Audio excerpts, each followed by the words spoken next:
दक्षिण कोरिया भी Xi Jinping के टारगेट पर आ गया है। इसकी सबसे बड़ी वजह दरअसल अमेरिका का एक मिसाइल डिफेंस सिस्टम है, जिसे लेकर चीन ने बहुत बड़ी वार्निंग दे दी है। अब कुछ अमेरिका पर भी निर्भर करता है कि क्या वो दक्षिण कोरिया से अपने इस मिसाइल डिफेंस सिस्टम को हटाएगा या फिर दक्षिण कोरिया को चीन के रहमो करम पर छोड़ देगा।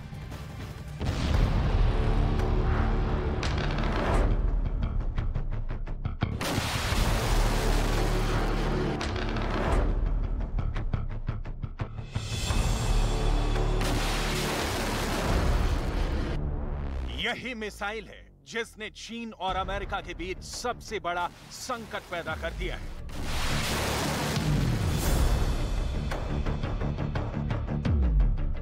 यही मिसाइल है जिसने ताइवान के बाद दूसरा वॉर जोन तैयार कर दिया है।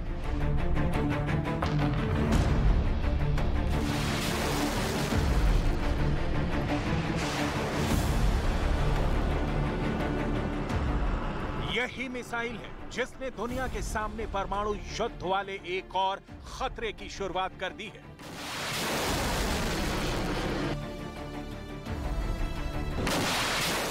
ये है अमेरिका की THAAD यानी थर्ड मिसाइल डिफेंस सिस्टम।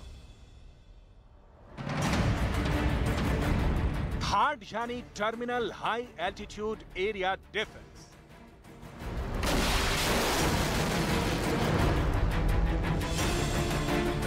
ये मिसाइल डिफेंस सिस्टम लंबी दूरी की मिसाइल से बचाने में कारगर माना जाता है। अमेरिका ने यह मिसाइल डिफेंस सिस्टम रूस से बचने के लिए तैयार किया था।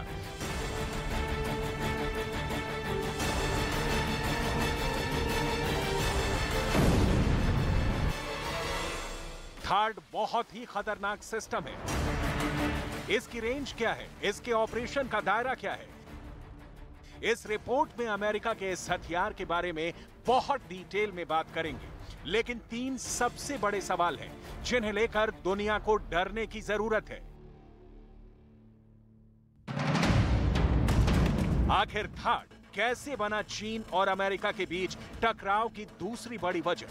कैसे ये ताइवान से भी खतरनाक युद्ध की शुरुआत कर सकता है?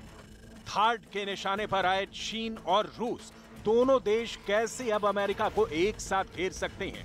क्या ये परमाणु युद्ध की वजह बन सकता है?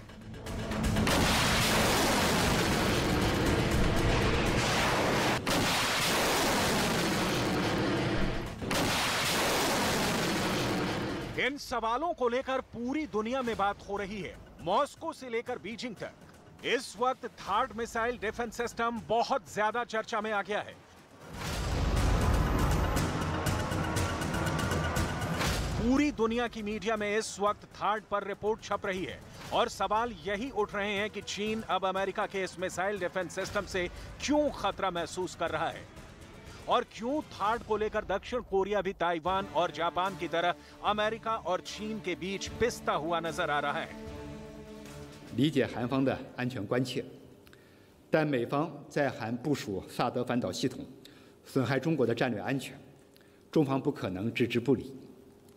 中韩两国外长日前在青岛会晤时，就这一问题深入交换了意见，阐述了各自立场，认为应重视彼此的安全关切，努力予以妥善处理，不使其成为影响中韩关系的绊脚石。希望韩方按照双方谅解和两国外长青岛会晤达成的共识。 चीन को डर सता रहा है कि अमेरिका अपने इसी डिफेंस सिस्टम से उसकी मिसाइलों को रोक सकता है, जिससे इलाके में बैलेंस ऑफ पावर यानी शक्ति संतुलन में अमेरिका बाजी मार लेगा। ऐसे कैसे मुमकिन है? शी जिनपिंग के खौफ को लेकर इलाके में तनाव बहुत ज्यादा बढ़ गया है और यही वजह है कि थर्ड मिसाइल सिस्टम की वजह से दक्षिण कोरिया भी चीन के टारगेट पर आ गया है। यानी चीन के सामने अब 4 दुश्मन तैयार हैं। शी जिनपिंग ने अब ताइवान, जापान और अमेरिका को ही नहीं बल्कि अब दक्षिण कोरिया को भी धमकाना शुरू कर दिया है। थर्ड मिसाइल डिफेंस सिस्टम इस वक्त दक्षिण कोरिया में 2017 से तैनात है और अब दक्षिण कोरिया ने कहा है कि वो अगस्त 2022 के अंत तक इसे एक्टिवेट कर देंगे।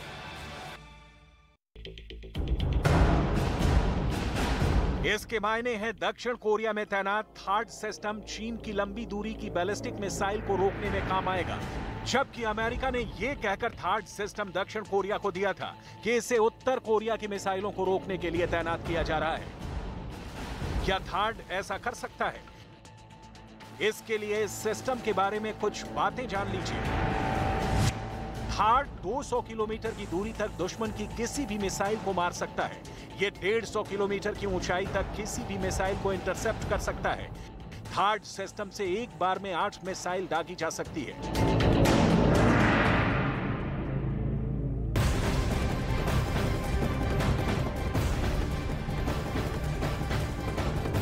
और इसी बीच बड़ी खबर, चीन ताइवान तनाव से जुड़ी हुई चीन और ताइवान पर मंडरा रही युद्ध के बादल के बीच खबर आ रही है कि अमेरिका से विदेशी मीडिया की रिपोर्ट के मुताबिक अगर चीन ने ताइवान पर हमला किया तो अमेरिका के करीब 900 लड़ाकू विमानों को नुकसान पहुंचेगा, क्योंकि अमेरिका चीन को रोकने की कोशिश करेगा। तो वहीं रक्षा विशेषज्ञों का यह दावा है कि अमेरिका के विमानों को नुकसान तो पहुंचेगा ही, लेकिन वो चीन को रोकने में कामयाब भी होगा। बड़ी जानकारी इस वक्त की आपको दे रहे हैं, जहां पर कई अमेरिका के जो फाइटर जेट्स हैं, 900 जेट जो बताए जा रहे हैं, वो तबाह हो सकते हैं।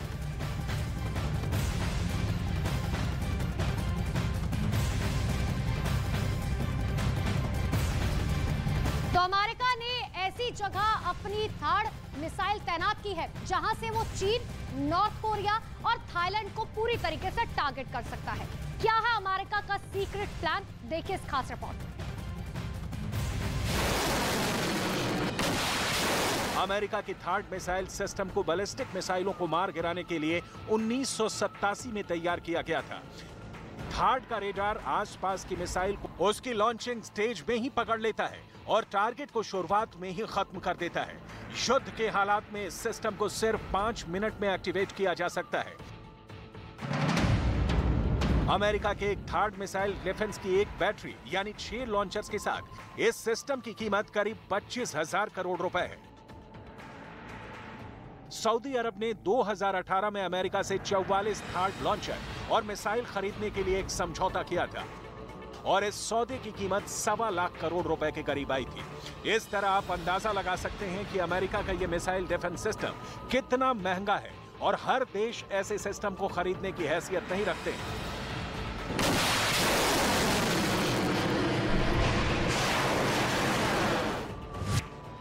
इसके मुकाबले में रूस का S-400 एयर डिफेंस सिस्टम, जो THAAD की तरह इंटरकॉन्टिनेंटल बैलिस्टिक मिसाइल को रोकने में उतना कामयाब नहीं कहा जाता, लेकिन THAAD के मुकाबले में वो बहुत ज्यादा सस्ता ऑप्शन माना जाता है। रूस से भारत जो S-400 सिस्टम ले रहा है, उसकी 5 यूनिट के लिए भारत करीब 45,000 करोड़ रुपए चुका रहा है। S-400 के multi layer missile defence system के मुकाबले THAAD सिस्टम बैलिस्टिक मिसाइलों को उनकी उड़ान के शुरुआती दौर में ही गिराने का दावा करता है।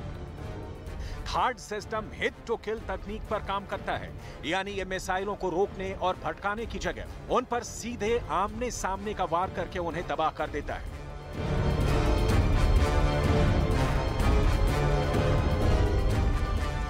चीन का दावा है कि अमेरिका के THAAD मिसाइल डिफेंस का इस्तेमाल उसके खिलाफ किया जा सकता है और दक्षिण कोरिया को इस सिस्टम को एक्टिवेट नहीं करना चाहिए, जबकि THAAD की तैनाती को लेकर दक्षिण कोरिया ने चीन को 2 टूक जवाब दे दिया है। दक्षिण कोरिया की सरकार ने कहा है कि अमेरिका के THAAD सिस्टम की तैनाती कोई बड़ा मुद्दा नहीं है। THAAD मिसाइल डिफेंस ने दक्षिण कोरिया को बहुत ज्यादा मुश्किल स्थिति में डाल दिया है, क्योंकि अब तक वो उत्तर कोरिया के किम जोंग उन की मिसाइलों के टारगेट पर रहा है। लेकिन चीन का गुस्सा बताता है कि शी जिनपिंग भी दक्षिण कोरिया को लेकर अच्छे मूड में नहीं है। चीन ने दक्षिण कोरिया को चेतावनी देते हुए कहा कि वो THAAD मिसाइल डिफेंस सिस्टम की और बैटरी यानी और ज्यादा लॉन्चर तैनात नहीं करे और जो सिस्टम अभी मौजूद है उनका इस्तेमाल भी सीमित दायरे में करे। चीन ने दावा किया कि दक्षिण कोरिया में मून जे-इन की सरकार इसके लिए तैयार थी, लेकिन दक्षिण कोरिया की मौजूदा सरकार ने चीन की इस डिमांड को खारिज कर दिया। दक्षिण कोरिया ने THAAD मिसाइल डिफेंस सिस्टम की पहली यूनिट को बीजिंग के कड़े विरोध के बावजूद 2017 में अपने दक्षिणी शहर सेओंगजू में तैनात किया था। ये ऐसी लोकेशन है जहां से उत्तर कोरिया के साथ साथ चीन और रूस की मिसाइलों को भी रोका जा सकता है। ये एक तरह से एशिया में अमेरिका के मिसाइल पोस्ट है, जहां से वो अपने दुश्मनों के हमलों को रोक सकता है। ऐसे में चीन के लिए ये बहुत ही बेचैन करने वाली बात है, क्योंकि अगर थार्ड ने चीन का रास्ता रोका तो चीन की तमाम मिसाइल नाकाम साबित होंगी। हम किन मिसाइलों की बात कर रहे हैं, उनकी सिलसिलेवार लॉन्चिंग भी देख लीजिए। DF-21 की रेंज 2000 किलोमीटर, ये चीन की कैरियर किलर मिसाइल है। चीन की intercontinental ballistic missile DF-31 range 11000 kilometre.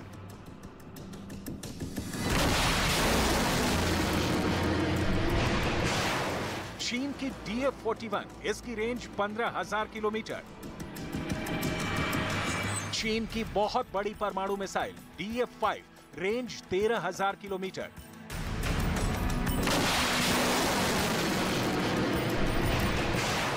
चीन की पनडुब्बी से दागी जाने वाली मिसाइल रेंज 8000 किलोमीटर से ज्यादा है। चीन के इसी मिसाइल जखीरों को लेकर अमेरिका डरता है, क्योंकि चीन का यह मिसाइल स्टोर इस वक्त दुनिया में बहुत बड़ा चैलेंज बन चुका है। ताइवान से लेकर जापान और अमेरिका तक इन मिसाइलों की दहशत है। चीन की ऐसी मिसाइल अमेरिका तक हमला कर सकती है।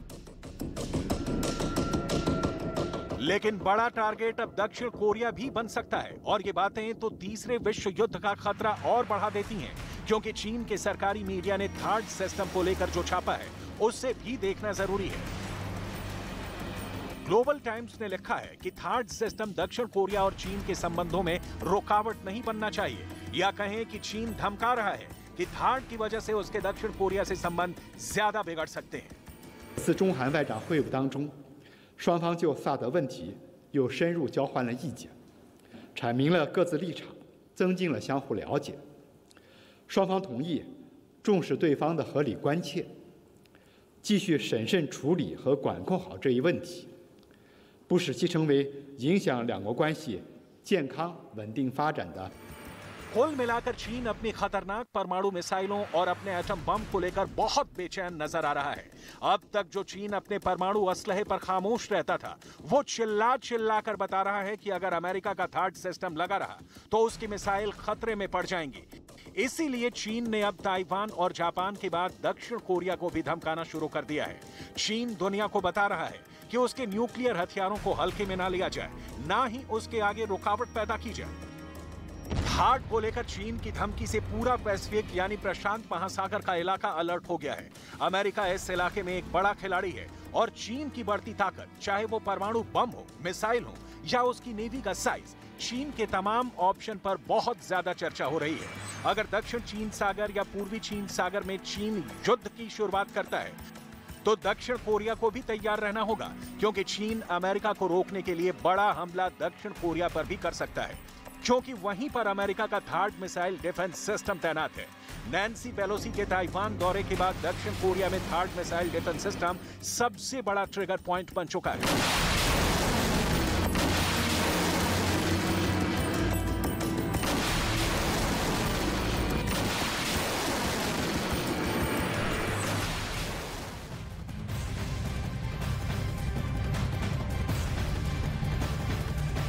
और इस वक्त की बहुत बड़ी खबर आपको बता दें, जहां पर चीन ने अमेरिका के खिलाफ खेमेबंदी शुरू कर दी है। चीन ने थाईलैंड को अपने पाले में कर लिया है। थाईलैंड में चीन ने बॉम्बर और जेट भेजे हैं। चीन और थाईलैंड की सेना संयुक्त सैन्य अभ्यास करेगी।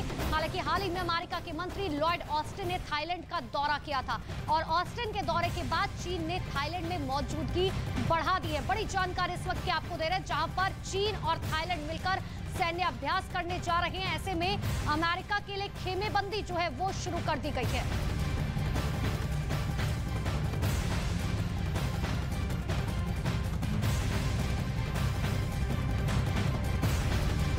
तो अमेरिका ने भी चीन की लाइव फायर ड्रिल का जवाब एक वॉर एक्सरसाइज की शक्ल में ही दिया। मतलब साफ है कि अमेरिका का चीन के नाम ये पैगाम इतना लाउड एंड क्लियर है कि इसे नजरअंदाज करना चीन को बहुत भारी पड़ेगा, क्योंकि अमेरिका ने भी चीन में अपने टारगेट लॉक कर दिए हैं।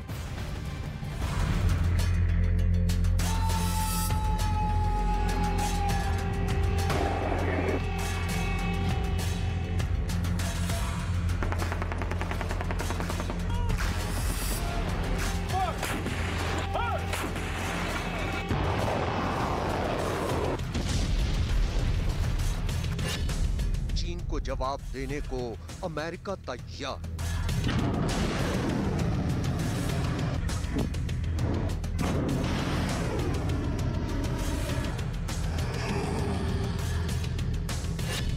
ताइवान की रक्षा के लिए अमेरिका कॉम्बैट रेडी।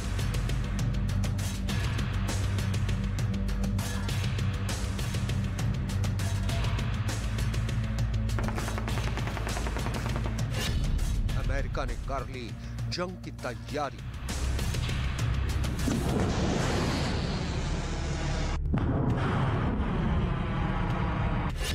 चीन में अमेरिका के टारगेट लॉक।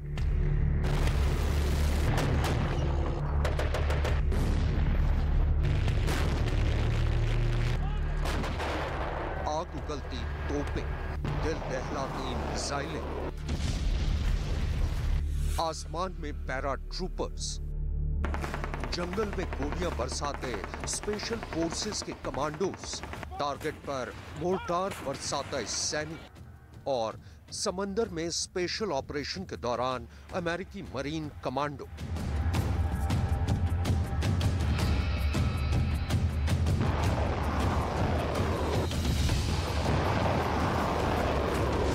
यह अमेरिका और इंडोनेशिया की अब तक की सबसे बड़ी live war exercise super Garuda shield 2022 की तस्वीरें हैं और इन तस्वीरों के जरिए अमेरिका ने चीन को एक पैगाम भेजा है कि वो तैयार है और अगर चीन ने ताइवान पर हमला करने की जुर्रत और हिमाकत की तो वो उसे ऐसा मुंह तोड़ जवाब देगा कि वो इन धमाकों की गूंज को सदियों तक नहीं भुला पाएगा।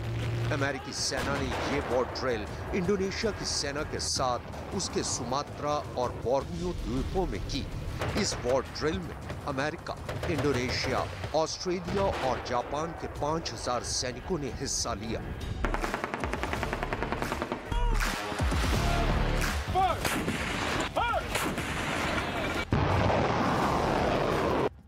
हालांकि चीन ने अमेरिका और उसके सहयोगियों की इस वॉर ड्रिल को उकसाने की साजिश करार दिया, लेकिन हिंद प्रशांत महासागर में अमेरिकी नौसेना के कमांडर एडमिरल जॉन क्रिस्टोफर ने साफ कर दिया कि अमेरिका चीन से जंग नहीं चाहता, लेकिन चीन ताइवान से जंग करने पर आमादा है।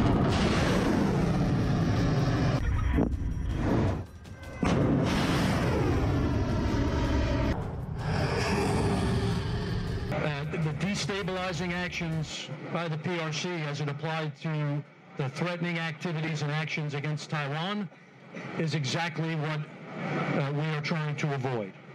And I can tell you from my seat, I spend every waking minute doing everything to ensure we are preventing conflict in the region.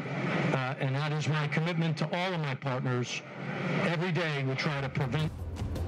Super Garuda shield war exercise के दौरान अमेरिकी नेवी ने एक ऐसा टेस्ट किया जिसे देखकर चीन के होश जरूर उड़ गए होंगे। अमेरिका ने super Garuda shield war exercise के दौरान बैलिस्टिक मिसाइल इंटरसेप्टर टेस्ट, यानी एक इंटरसेप्टर मिसाइल के जरिए दुश्मन की बैलिस्टिक मिसाइल को नष्ट करने का टेस्ट किया। अमेरिकी नौसेना के मुताबिक उसका ये टेस्ट कामयाब रहा। दरअसल इस टेस्ट के जरिए अमेरिका चीन को ये सीधा और सख्त पैगाम देना चाहता है कि अगर उसने ताइवान के खिलाफ अपनी बैलिस्टिक मिसाइलें दागी तो उनका क्या हश्र होगा।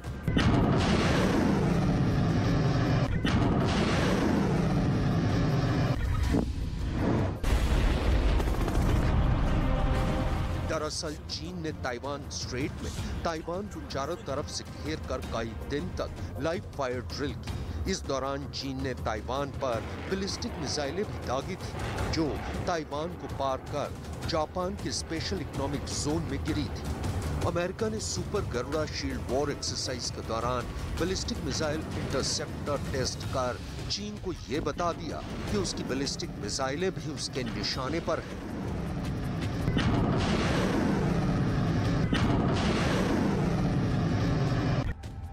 यूरेशियन टाइम्स में छपी एक खबर के मुताबिक अमेरिकी नौसेना ने हंटिंगटन शिपयार्ड में 3 डिस्ट्रॉयर जंग के लिए तैयार करने का ऑर्डर दिया है।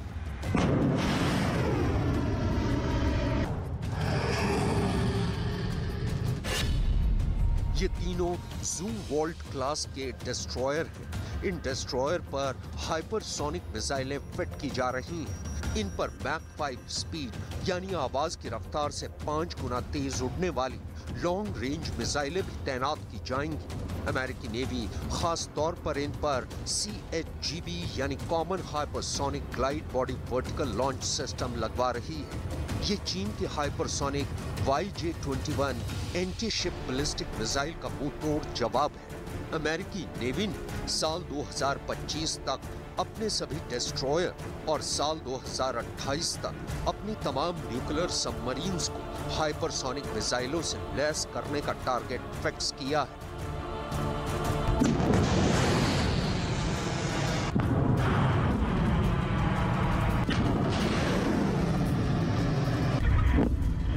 अमेरिका का कॉम्बैट रेडी होना ताइवान के लिए अच्छी तो चीन के लिए बुरी खबर है। अमेरिका की तैयारियां देखकर तो लगता है कि उसने भी अब चीन के साथ सीधी जंग करने का मन बना लिया है। और अब अगर चीन ने ताइवान पर हमला किया तो चीन को सीधा अमेरिका से भिड़ना होगा, जो किसी भी लिहाज से चीन के लिए अच्छी खबर नहीं मानी जा सकती।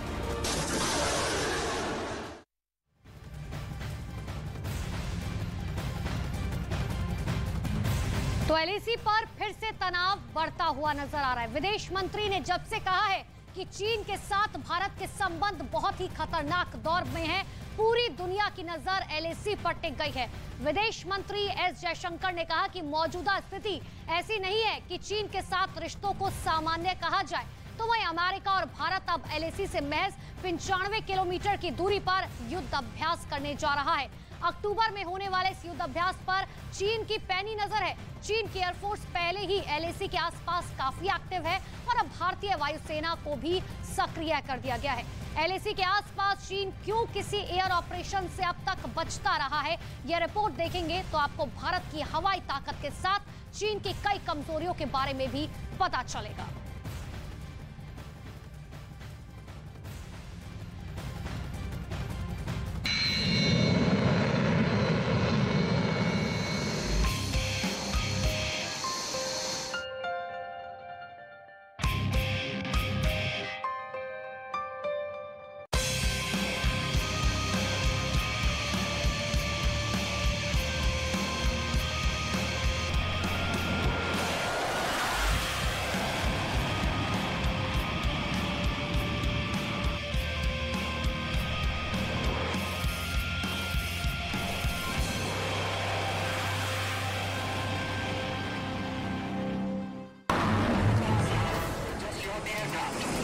स्वतंत्र भारत में आजाद आसमान का सबसे भरोसा दिलाने वाली तस्वीर है।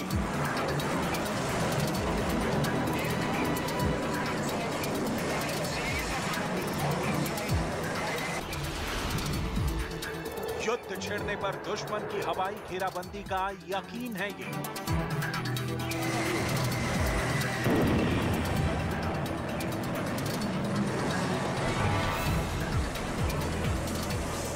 अगर जंग हुई तो दुश्मन के खेमे में हाहाकार मचाने वाली मशीन है।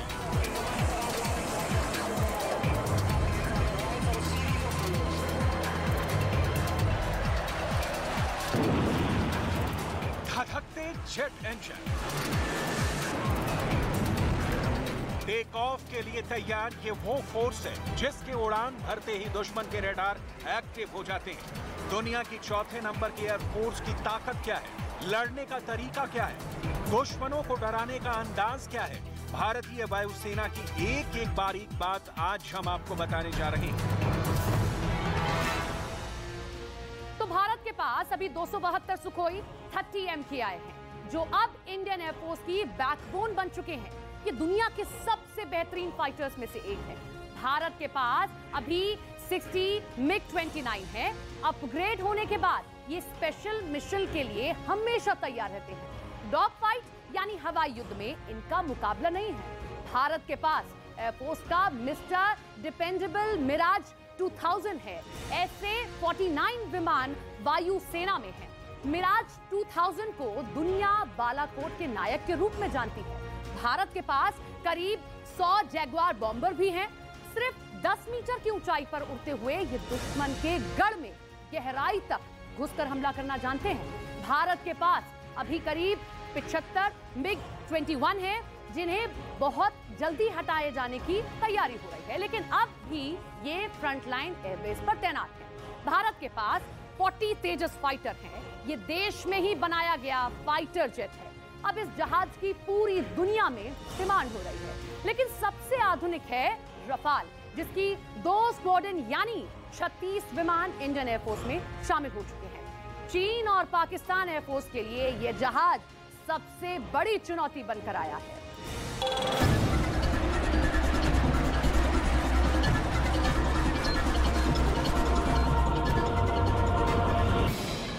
इंडियन एयरफोर्स का एक एक फाइटर खास है। इनकी एक एक उड़ान का एक मिशन होता है। पाकिस्तान से लेकर चीन बॉर्डर के पास हर बेस पर तैनात ये जहाज हमेशा दुश्मनों के रेडार पर रहते हैं। कुछ ऐसे जैसे जंगल में हिरण शेर से चौकन्ना रहते हैं। भारत के पास करीब 650 फाइटर जेट हैं। ये ऐसी ताकत है जिसकी उड़ान दुश्मनों में खौफ पैदा करती है। अब इस ताकत के साथ इंडियन एयरफोर्स के सामने चुनौतियां क्या हैं और कैसे वो 2 बड़े मोर्चों की हिफाजत कर रही है, इस रिपोर्ट में आपको भारत की वायुसेना के बारे में बहुत सी बातें बताएंगे। लेकिन सबसे पहले बात राफेल फाइटर जेट की, जो इस वक्त इंडियन एयरफोर्स का प्रीमियम क्लास लड़ाकू विमान कहा जा सकता है।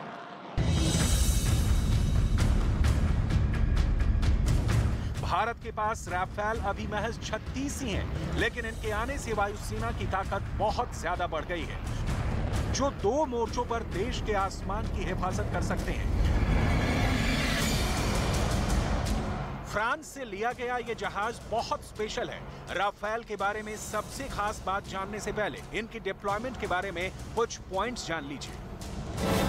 अभी भारत के पास राफेल की पूरी 2 स्क्वाड्रन है, यानी 18 जहाज की 2 फ्लीट। एक स्क्वाड्रन हरियाणा के अंबाला में तैनात है, जबकि दूसरी स्क्वाड्रन 1500 किलोमीटर दूर पश्चिम बंगाल के हासीमारा एयरबेस पर डिप्लॉय की गई है। इन दोनों एयरबेस पर राफेल के तैनात होने के मायने हैं कि चीन और पाकिस्तान के खिलाफ 2 बड़े मोर्चों पर दुश्मन के विमानों की घुसपैठ अगर हुई तो वो वापस बचकर नहीं जा पाएगा।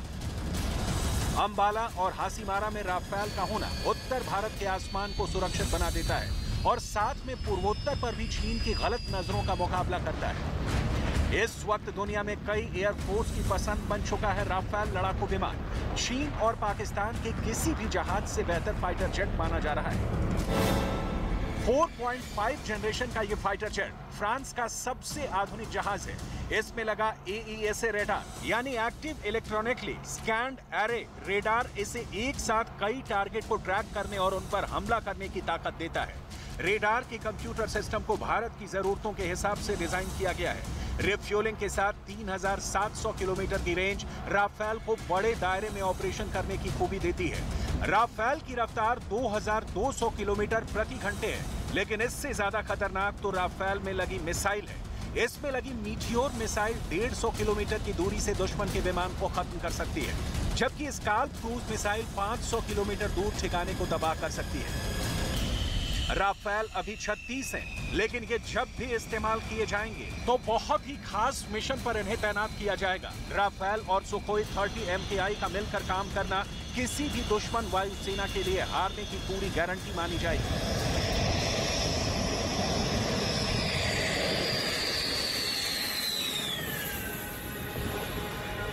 रफाल और सुखोई ये दोनों विमान मिलकर कई युद्धाभ्यास करते रहे हैं और अब लॉन्ग रेंज मिशन के लिए भारतीय वायुसेना की फायर पावर और ज्यादा बढ़ गई है।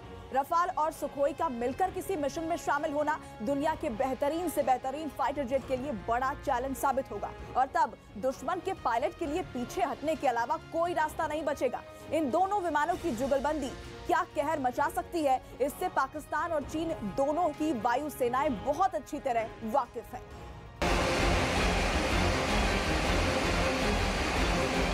राफेल अगर 500 किलोमीटर दूरी वाली क्रूज मिसाइल लेकर उड़ता है तो सुखोई के पास सुपरसोनिक क्रूज मिसाइल वाली पावर है, क्योंकि 272 में से 40 सुखोई तो ब्रह्मोस क्रूज मिसाइल को लॉन्च करने के लिए अपग्रेड किए गए हैं। इसका मतलब यह है कि सुखोई दुश्मन के ठिकाने से 300 किलोमीटर दूर रहकर हमला कर सकता है। इसने सुखोई की ताकत को कई गुना बढ़ा दिया है। ब्रह्मोस ऐसी मिसाइल है जिससे पाकिस्तान और चीन बहुत ज्यादा घबराते हैं। सुपरसोनिक रफ्तार से चलने वाली ये मिसाइल जब फायर की जाती है तो ये कब टारगेट पर पलक झपकते ही पहुंच जाएगी, इसका अंदाजा चीन को भी है और पाकिस्तान को भी। लेकिन एयरफोर्स के सामने अब चुनौती भी बहुत ज्यादा है। अभी भारतीय वायुसेना के पास 31 स्क्वाड्रन है, जबकि जरूरत 42 की है। ऐसा इसलिए क्योंकि खतरा चीन से भी है और पाकिस्तान से भी है, और इस 11 स्क्वाड्रन की कमी को पूरा करना वायुसेना का सबसे बड़ा एजेंडा बन चुका है। हालांकि दोहरे मोर्चे को देखते हुए वायुसेना अभी पुराने MiG-21 बाइसन फाइटर जेट को 2025 तक उड़ाएगी और उसके बाद ही उन्हें रिटायर किया जाएगा, क्योंकि अचानक से अगर इन विमानों को बेड़े से हटाया गया तो इंडियन एयरफोर्स के लिए 4 स्क्वाड्रन की भरपाई करना मुश्किल पड़ जाएगा। लेकिन इन सबके बीच वायुसेना के कई फाइटर हैं जो अब भी इसके जंगी बेड़े की मजबूती बने हुए हैं। वायुसेना के पास अभी जैगुआर बॉम्बर्स की 5 स्क्वाड्रन है, MiG-29 की 3 स्क्वाड्रन है जो कुछ सालों बाद अपने आखिरी पड़ाव में पहुंच जाएंगी। भारत में ही तैयार तेजस की भी 2 स्क्वाड्रन ऑपरेशनल हो चुकी हैं, जबकि 83 नए तेजस विमान के लिए ऑर्डर 2021 में ही जारी हो चुका है। इसके अलावा राफेल की 2 स्क्वाड्रन भी इंडियन एयरफोर्स के पास है। मिराज 2000 की भी 3 स्क्वाड्रन है, लेकिन अब 24 और मिराज लिए जा रहे हैं। मिराज 2000 ने बालाकोट के मिशन को अंजाम दिया था और यही वजह है कि 24 सेकंड हैंड मिराज 2000 खरीदकर वायुसेना के फोर्स लेवल को बरकरार रखने की कोशिश भी जारी है। लेकिन सच ये है कि अभी जरूरत के मुताबिक 42 स्क्वाड्रन के बजाय 31 स्क्वाड्रन ही ऑपरेट की जा रही हैं, यानी 11 स्क्वाड्रन की कमी है।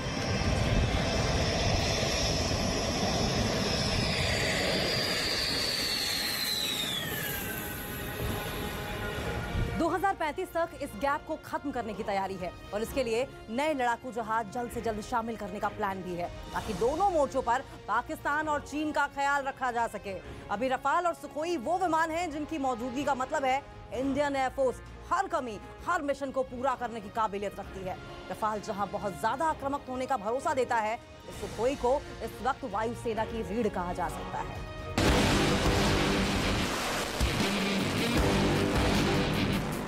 अब देखिए कि 2035 में भारतीय वायुसेना की ताकत क्या हो सकती है। अगर तब तक इंडियन एयरफोर्स के लिए 42 स्क्वाड्रन का लक्ष्य हासिल करने की कोशिश जारी रही तो 2035 में सुखोई 30 MKI वायुसेना का बड़ा हिस्सा होगा। राफेल भी ताकत बना रहेगा।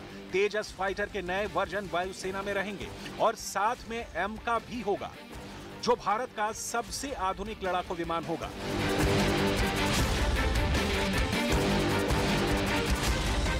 राफेल और तेजस के साथ इंतजार AMCA या कहें एमका का बेसब्री से किया जा रहा है। एमका यानी एडवांस मीडियम कॉम्बैट एयरक्राफ्ट, जो 5वीं जनरेशन का विमान होगा और स्टेल्थ होने की वजह से रडार के पकड़ में नहीं आएगा। लेकिन एमका के प्रोजेक्ट में भी लंबा वक्त लग सकता है। 2023 में एमका का डिजाइन फाइनल हो सकता है। एमका का मतलब एडवांस मीडियम कॉम्बैट एयरक्राफ्ट है।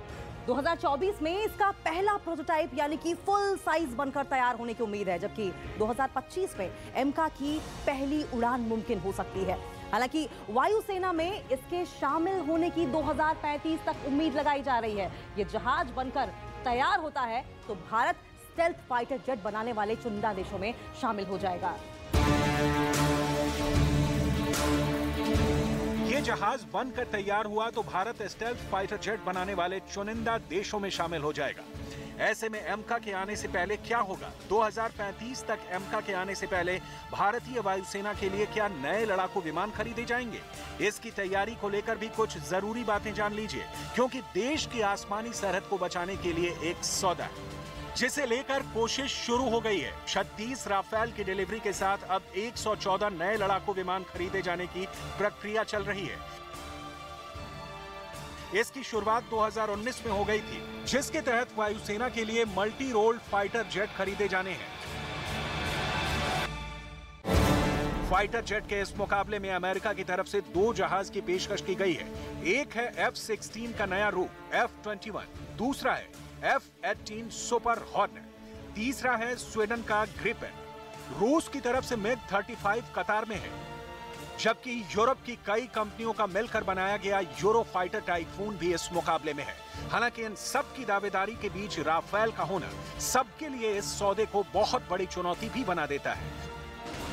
मल्टी रोल फाइटर का सौदा $18 बिलियन का होगा, यानी 1 लाख करोड़ से भी ज्यादा के विमान खरीदे जाएंगे। और तब भारत के पास 120 से ज्यादा तेजस भी होंगे और सुखोई को भी अपग्रेड किया जा चुका होगा। हालांकि MiG-21 की 4 एस्क्वाड्रन तब तक रिटायर भी हो चुकी होंगी और साथ में MiG-29 के भी आखिरी साल बाकी होंगे। लेकिन फिलहाल देश की सबसे बड़ी उम्मीद राफेल फाइटर जेट है और साथ में तेजस भी, जो देश में बनाया गया लड़ाकू विमान है और अब इसका भी नया वर्जन तैयार हो रहा है। यूनेस्को की विश्व धरोहर स्थल की गिनती में आने वाला भारत के सबसे विशाल स्मारकों में से एक ताजमहल है। 1983 में भारत की गर्व का ये एक नया चिन्ह बन गया, जिस इमारत को सारी दुनिया एक विरासत मानती है। आज वहां 60 लाख से भी ज्यादा पर्यटक आते हैं। यही नहीं, 2007 में ताजमहल को दुनिया के 7 अजूबों में से एक घोषित किया गया था। यह विशाल स्मारक आज पूरे भारत के लिए एक गर्व का प्रतीक है। कुछ ऐसे ही गर्व से भरे पलों को साथ पिरोकर टाटा टी प्रीमियम देश की चाय लेके आया है। देश का गर्व अभियान, अब आप इन पलों को अपनी जिंदगी का हिस्सा बना सकते हैं। आजादी के 75 सालों में ऐसे कई किस्से, कई पल हैं जो देश का गर्व है। तो चलिए उन तमाम किस्सों को फिर से जीकर उनको अपनी जिंदगी का हिस्सा बनाते हैं। और इन पलों का हिस्सा बनने के लिए टाटा टी प्रीमियम लेकर आया है देश का गर्व कलेक्शन। टाटा टी प्रीमियम, देश की चाय।